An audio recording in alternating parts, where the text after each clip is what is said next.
It's called an invisible disaster, perhaps the largest plumbing crisis of modern times. Many homes in Texas have had water restored or turned on by municipalities since historic winter weather earlier this year. But hot water or even flushing toilets still isn't possible for those that need labor-intensive and costly repairs to pipes. For the people who are most vulnerable, which is the elderly, the uninsured, underinsured, disabled, they don't have personal connections to plumbers. So they're waiting. They're being the last served. And that's who we've really targeted in our responses. Water Mission is a Christian engineering nonprofit. Their crews have been on the ground in areas like Austin, repairing pipes and sometimes replacing entire homes' plumbing. Through partners like Plumbers Without Borders and American Standard brand, they put out calls for help. Licensed plumbers from all across the country showed up with supplies and skills.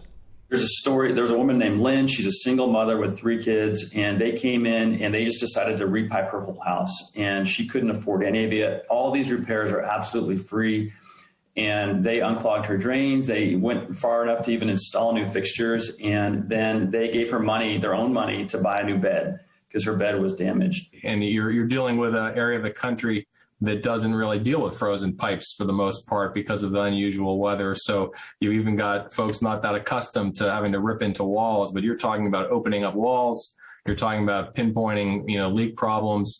And obviously you're talking about days of efforts on a given house. Water Mission's efforts in Texas are entering a new phase now. They no longer need volunteer plumbers, but they are working with local plumbers to provide money and supplies to continue repairs for the most vulnerable. You can find out more about their efforts at watermission.org.